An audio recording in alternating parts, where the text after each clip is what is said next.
The battle over the United Auto Workers Union gaining its way into Volkswagen is shaping up to be a long fight. Good afternoon, I'm Calvin Sneed. And I'm Latricia Thomas. News broke yesterday of 8 VW employees filing federal labor complaints against the UAW in its effort to unionize. This afternoon, News Channel 9's John Madewell joins us live from VW with a look at UAW's history. John. Latricia and Calvin, as you know, unions have had a tough time gaining a stronghold in the South, but the UAW, which has been around almost 80 years, is accustomed to a good fight. But the battle right now is not between UAW and VW, but between the union and employees here.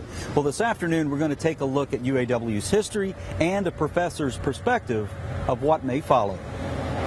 Jack Fan worked for the Iron Workers Union for 37 years. From it, he received good wages, a pension, and insurance. He believes UAW would be best for VW employees, but he also acknowledges in the past, UAW has crossed the line. I know there was a time I think they got out of hand 20 years ago, 15 years ago, but I think that's all been regulated now. It's a pretty even give and take.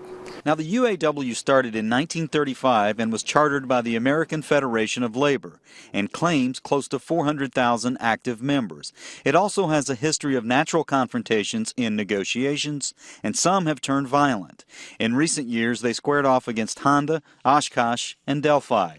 This afternoon, we sat down with UTC Professor of Economics, Bruce Hutchison. It's an unfortunate history.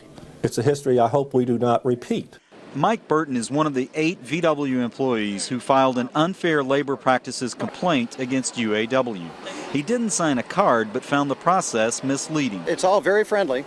Oh, we got 20 more, we need 20 more, and we'll have enough to have a union, which gives you the impression that we've lost, and certainly they'll get 20 cards out of the employees here. So you go, well, okay, and people do that. It's one of their tactics that they use to gain cards improperly. Do you think there's a stigma attached to the UAW as maybe different from other unions? No. I don't think in general workers see one union as necessarily better or not as good as the other. Now, the employees filing the charge want a secret ballot vote. UAW objects, but Professor Hutchison says it would be the best solution for the VW employees. But then the individual is free to choose and make that choice without the opposing sides or multiple sides knowing exactly where the individual came down, that there's a chance for some type of retribution or back from them.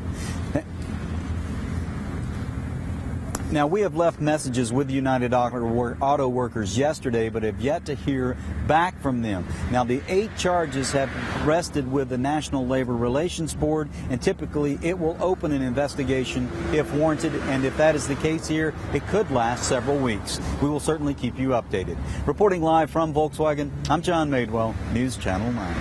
John, thanks for that update.